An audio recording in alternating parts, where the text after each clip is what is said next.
Hello guys, how are you all? I hope you all are doing absolutely fine. मेरा नाम है सौरभ और आप देख रहे हो मेरा YouTube channel my hair transplant. कुछ समय से काफी सारे मैंने ऐसी वीडियोस बनाई है, ऐसे लाइव आया हूं जिसमें कि मैंने आपको सिर्फ इसके बारे में बताया कि आजकल जो है क्लिनिक्स कैसे खुल रहे हैं, कैसे फर्जी क्लिनिक्स खुल रहे हैं मार्केट में। और आज जो है मैं आप लोगों के लिए एक गुड न्यूज लेके आया हूँ जिसमें कि दिल्ली हाई कोर्ट ने ये एक ऑर्डर पास किया है जिसमें कि ऐसे जो सेलो है, जो कि क्लिनिक्स भी नहीं बोल सकती, जो गवर्नमेंट है उन क्लिनिक्स को क्लिनिक तक नहीं बोल रही, सिर्फ सेलो तक जो है नाम सीमित करके रख दिया है उनको, क्योंकि वहाँ पे ना क्वालिफाइड डॉक्टर्स है, सिर्फ टेक्नीशियन है। और टेक्नीशियन भी जो है क्वालिफाइड नहीं है, बोल सकते हो अनएक्सपीरियंस टेक्नीशियन जो कि अभी नए नए कहीं से भी सीख के आके क्लिनिक खोल के बैठ गए, या फिर कुछ ऐसा बंदा है जो कि यूट्यूबर हो समझ लो। कुछ समय से जो वीडियोस मैं लेके आ रहा हूँ उसमें सिर्फ आप लोगों को मैं जागरूक कर रहा हूँ, कुछ नॉलेजेबल बातें आप लोगों को बताने की कोशिश कर रहा हूँ, समझाने की कोशिश कर रहा हूँ कि अगर आपको हेयर ट्रांसप्लांट करवाना है तो कैसा क्लिनिक आपको चूज करना चाहिए, या फिर क्या क्या चीजें आपको उस क्लिनिक में देखना चाहिए। क्योंकि एक बात मैं इस वीडियो में पॉइंट रखना चाहूंगा कि आजकल हर एक क्लिनिक अच्छा जो है रिजल्ट देने की कोशिश कर रहे हैं, और मैक्सिमम क्लिनिक अच्छा रिजल्ट दे ही रही है, चाहे वो सस्ता क्लिनिक हो चाहे वो महंगा क्लिनिक हो। लेकिन आपको ये डिसाइड करना है और आप ही को ये फैसला लेना है कि आपको कौन से क्लिनिक में जाना है अपना हेयर ट्रांसप्लांट करने के लिए। जैसे कि कुछ समय पहले की बात है, अभी एक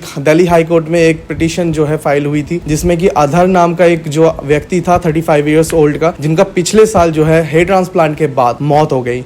और जो कारण पता लगा है वो ये कारण था कि जिस क्लिनिक में उन्होंने अपना हेयर ट्रांसप्लांट करवाया वो क्लिनिक जो है एक बोल सकते हो फर्जी क्लिनिक है, जहाँ पे ना डॉक्टर था और पूरी टेक्नीशियन टीम से जो है उनका हेयर ट्रांसप्लांट करवा गया, और टेक्नीशियन टीम के पास भी एक प्रॉपर जो है क्वालिफिकेशंस नहीं थे कि वो सर्जरी कर सके। तो यानी उन्होंने कहीं से थोड़ा बहुत प्रैक्टिस करके क्लिनिक ओपन कर लिया एंड हेयर ट्रांसप्लांट करवा रहे। तो इन सारे चीजों को अगर मैं सोचूं एंड समझूं कि ऐसे क्लिनिक्स क्यों चल रहे हैं, तो एक बहुत बड़ा कारण है, वो है यूट्यूबर्स। कि यूट्यूबर्स जो है वो ऐसे क्लिनिक को प्रमोट कर रहे हैं एंड पीठ पीछे कहीं ना कहीं अगर आप मेरे वीडियो या किसी और की वीडियो देख रहे हो एंड अगर मेरे दिल में ऐसा है कि मैं तो भाई कहीं पे भी भेज सकता हूँ क्योंकि मेरे सब्सक्राइबर मुझ पे भरोसा करते हैं एंड मेरे दिमाग में ये रहेगा कि मुझे पैसे कमाने हैं, तो मैं ऐसे क्लिनिक्स को पकड़ूंगा जहाँ पे डॉक्टर्स नहीं है। एंड जहाँ पे डॉक्टर नहीं होता है, सिर्फ टेक्नीशियन है, वहाँ पे ऑब्वियसली जो पैसे है ना, जो एक सर्जरी के पैसे वो कम हो जाते हैं। किसी भी क्लिनिक में अगर डॉक्टर नहीं है तो मैं ये बोल सकता हूँ कि वहाँ पे 35-40,000 से ऊपर सर्जरी का कॉस्ट नहीं हो सकता है। लेकिन उन्हीं क्लिनिक्स में जो है, जैसे कुछ यूट्यूबर्स है वो भेज देते हैं एक पेशेंट को, जैसे आप अगर मेरी वीडियो देख रहे हो, अगर मैं वो यूट्यूबर हूँ जो कि आपको लूटना चाहता हूँ, तो आपको मैं वैसे क्लिनिक में भेजूंगा जहाँ पे डॉक्टर नहीं है, जहाँ पे आपका जान समझ लो खतरे में हो सकता है, एंड ये सब मुझे पता है और मैं फिर भी वहाँ पे भेज रहा हूँ। एंड वहाँ पे जो है आपको समझ लो जहाँ पे 35 to 40,000 जो है मैक्सिमम कॉस्ट होना चाहिए, वहाँ पे मैं आपको भेजता हूँ एंड वो वहाँ पे आपको 70 to 80,000 कॉस्ट कर रही है। यानी कि समझ लो आपसे 40,000 रुपीज एक्स्ट्रा लिए गए हैं, तो वो आपको समझना चाहिए कि 40,000 एक्स्ट्रा जो आपके जेब से गए हैं, मतलब आपको पागल बना के जो लिया गया है आपसे, वो पैसे कहाँ जा रहे हैं। तो ये सोचने वाली बात है। एंड कुछ लोग जो है मुझसे कहते हैं कि भाई आप जो क्लिनिक सजेस्ट करते हो उनका कॉस्ट जो है 30 रुपीज, 20 रुपीज या फिर 40 रुपीज पर ग्राफ्ट है। लेकिन कुछ और यूट्यूबर्स है जो कि ऐसे क्लिनिक सजेस्ट करते हैं जिनका कॉस्ट जो है 10 रुपए या फिर 15 रुपए पर ग्राफ्ट है। तो वहां पे क्यों ना जाऊं मैं, एंड आप जहाँ पे सजेस्ट कर रहे हो वहां पे क्यों जाऊं? तो एक बहुत बड़ा मेन रीजन आपके सामने है। अभी एक साल के अंदर अंदर 2 से 3 जो है ऐसे खबरें आ चुके हैं जहाँ पे यही देखा गया है, जहाँ पे टेक्नीशियन वर्क हो रहा है एंड उनकी मौत हो गई, जो पेशेंट जिन्होंने हेयर ट्रांसप्लांट किया है उन्होंने। एंड अगर मैं अदर की बात करूँ जिन्होंने अपना हेयर ट्रांसप्लांट दिल्ली से करवाया, जिनकी मौत हो गई थी एंड पिटीशन उनके लिए फाइल हुआ था, उनका जो कॉस्ट लगा था उनको वो 30,000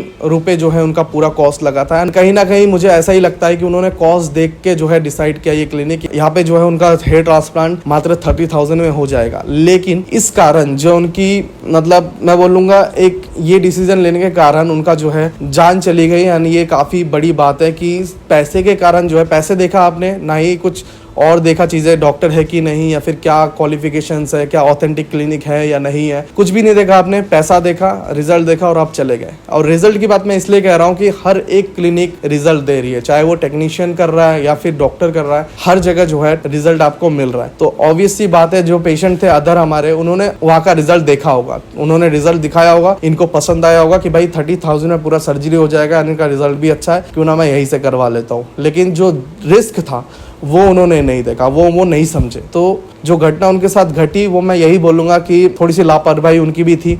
थोड़ा सा पैसा उन्होंने देखा कि यहाँ पे कम है तो मैं वहाँ पे चला जाता हूँ, ना उन्होंने क्वालिफिकेशंस देखा, ना ही उन्होंने डॉक्टर देखा, कुछ भी नहीं पूछा, बस चले गए। एंड साफ साफ कोर्ट ने जो ऑर्डर दिया है वो यही है कि जो भी क्लिनिक्स है उनमें डॉक्टर होना चाहिए, यानी क्वालिफाइड डॉक्टर होना चाहिए जिनकी डिग्री जो है या तो डर्माटोलॉजिस्ट हो या फिर प्लास्टिक सर्जन हो या जनरल सर्जन हो या ENT सर्जन हो, जो कि एक क्वालिफाइड डिग्री हासिल करा हो जिन डॉक्टर ने, वो होना चाहिए क्लिनिक में, उनके ही सुपरविजन में जो है सर्जरी होना चाहिए। लेकिन आपको ये देखना है कि अगर आप कोई भी क्लिनिक चूज कर रहे हो, जैसे पंजाब में कुछ क्लिनिक्स ऐसे है जहाँ पे सिर्फ एक ही डॉक्टर है जो कि क्वालिफाइड है, लेकिन वहाँ पे सर्जरी 5-5 हो रही होती है एट अ टाइम। और ये जो चीज है आप लोगों की गलती नहीं है, यूट्यूबर्स की ही गलती समझ लो, क्योंकि आपको नहीं पता उस क्लिनिक में हो क्या रहा है। लेकिन मेरे हिसाब से उस यूट्यूबर को जरूर पता होता है, जो यूट्यूबर आपको वहाँ पे सजेस्ट कर रहा होता है कि आप यहाँ पे जाओ, आपको सस्ते में हो जाएगा या फिर अच्छा हो जाएगा। लेकिन कहीं ना कहीं आपके जान को वो रिस्क में डाल रहा होता है, क्योंकि जब आप जाते हो तो वहाँ पे एक ही डॉक्टर होता है और एक डॉक्टर एट अ टाइम एक ही सर्जरी में सुपरविजन कर सकता है, 5 सर्जरी को नहीं वो देख सकता है। तो ये चीज आपको समझनी पड़ेगी। जैसे कि मैंने आपको बताया जो ऑर्डर जारी हुआ है हाई कोर्ट से, वो यही है कि हर एक क्लिनिक, जो भी क्लिनिक हेयर ट्रांसप्लांट कर रही है, उसमें एक डॉक्टर ऐसा हो जो कि क्वालिफाइड हो, एंड ऐसे ही क्लिनिक चलेगी। अदरवाइज CBI जो है उनको चेक करेंगी एंड ऐसे क्लिनिक जो है बंद होगा, एंड जो भी ऐसे क्लिनिक चला रहे हैं उनको भी जेल होगा। बट मैं आपको ये बोलूंगा कि इंडिया में इतने क्लिनिक्स है, इंडिया की बात छोड़ो, सिर्फ अगर दिल्ली की बात करें तो दिल्ली में बहुत सारे क्लिनिक्स है जो कि ऐसे अभी धर्रे से चल रही है, बोल सकता है। अभी फिलहाल ऐसे नए नए क्लिनिक्स खोल रहे हैं, यहाँ तक कि यूट्यूबर भी ऐसे क्लिनिक्स खोल के बैठ रहे हैं। तो मैं यही बोलूंगा कि देखो, हर एक जो है क्लिनिक को चेक नहीं कर सकती CBI, तो ये आपकी रिस्पॉन्सिबिलिटी है कि जहाँ पे भी आप जा रहे हो, किसी भी आप यूट्यूबर की अगर सुन रहे हो, तो सबसे पहले आप ये चेक करो उनकी वेबसाइट में कि डॉक्टर है या नहीं है। अगर है तो क्वालिफाइड डॉक्टर है या नहीं है, क्या वो सही में एक्सपीरियंस है, क्या उनके रिजल्ट्स पहले से अच्छे आ रहे हैं। कहीं वो ऐसा तो नहीं कि अभी ओपन हुआ है एंड जो यूट्यूबर है वो आपको बता रहा है कि भाई 1 साल 2 साल से जो है हेयर ट्रांसप्लांट हो रहा है क्लिनिक में एंड ऐसे रिजल्ट हैं। जहाँ पे 2-3 महीने में हेयर ट्रांसप्लांट की क्लिनिक खुला हो, वहाँ पे रिजल्ट 1 साल 2 साल का कैसे आ सकता है, ये खुद आप समझ सकते हो। बाकी अदर के साथ जो हुआ है, मैं नहीं चाहूँगा कि मेरे किसी भी सब्सक्राइबर के साथ ऐसा हो, मेरे क्या किसी भी मतलब इंडिया में या फिर पूरे वर्ल्ड में किसी के साथ भी ऐसा ना हो। एंड मैं आपको एक एडवाइस दूंगा कि भाई पैसों की तरफ मत देखो, क्योंकि पैसे से जान काफ़ी ज़्यादा बड़ा है। पैसे तो फिर कमा लोगे, लेकिन एक बार जान अगर चली जाए तो वो वापस नहीं आ सकती। सिर्फ अपना ही नहीं, अपनी फैमिली के बारे में भी सोचो। एंड हेयर ट्रांसप्लांट बहुत बड़ी कोई सर्जरी नहीं है, लेकिन जितनी भी है आपकी जान जा सकती है अगर आपका एक डॉक्टर ना हो और एक रिस्पॉन्सिबिलिटी से आपकी सर्जरी अगर ना हो। तो इस वीडियो के माध्यम से मैं आप लोगों को यही समझाना चाहता हूँ कि बहुत सारे क्लिनिक्स, दिल्ली में भी बहुत सारे क्लिनिक्स फ्रॉड खुले हुए हैं और बहुत अच्छी तरह से चल रहे हैं। वो इसलिए क्योंकि कुछ यूट्यूबर्स है जो कि उनको सपोर्ट कर रही है। एंड कहीं ना कहीं मैं ये बोलूँगा, जहाँ पे 30 से 40 हज़ार रुपये पूरा एक सर्जरी का कॉस्ट होना चाहिए अगर टेक्नीशियन उसको कर रही है, तो वही एक यूट्यूबर के सपोर्ट की वजह से 70 से 80 हज़ार रुपये ले रही है। एंड वो 70 से 80 हज़ार लेने के बाद जो है वो एक्स्ट्रा पैसा कहाँ जा रहा है वो आप लोगों को समझना है, जैसे कि मैंने बताया। तो किसी भी यूट्यूबर के चक्कर में मत पड़ो, मेरी बात भी मत सुनो, मैं तो यही बोलूँगा। बस अपना दिमाग लगाओ एंड जैसे कि मैंने समझाया आप लोगों को, क्वालिफिकेशन देखो, डॉक्टर देखो, उनका एक्सपीरियंस देखो, कितने साल से वो क्लिनिक एस्टेब्लिश्ड है, कितने साल से क्लिनिक में हेयर ट्रांसप्लांट हो रहा है। अगर एक डॉक्टर है तो एक ही सर्जरी एक टाइम पे हो,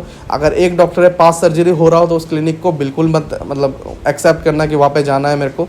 तो ये सारी चीज़ें आपको देखनी पड़ेगी। और जल्द ही मैं और भी ऐसी वीडियोस बनाऊंगा जिसमें कि मैं नाम बताने वाला हूँ कौन से क्लिनिक्स है एंड कौन है जो कि ऐसे क्लिनिक्स खोल के बैठ रहे हैं, और आपको इन सब क्लिनिक से दूर रहना चाहिए। जल्दी ऐसी वीडियोस भी आने वाली। इस वीडियो को देख के अगर आपको थोड़ा भी समझ में आया तो इस वीडियो को लाइक कर देना। छोटी छोटी वीडियो बना रहा हूँ क्योंकि थोड़ा सा मेरे पास भी टाइम कम है, क्योंकि मेरा भी जो वर्क है उसको भी थोड़ा टाइम देना पड़ रहा है मेरे को, एंड थोड़ा सा ज्यादा वर्कलोड है, तो इस कारण वीडियोस भी कम आ रही है। पर जल्दी ही मैं फ्रीक्वेंट वीडियोस लाने की कोशिश करूंगा। इस वीडियो को लाइक कर देना, शेयर कर देना अपने दोस्तों के साथ जिनको भी हेयर ट्रांसप्लांट करवाना है। अभी मिलते हैं नेक्स्ट वीडियो में, तब तक के लिए खुश रहो, हेल्दी रहो।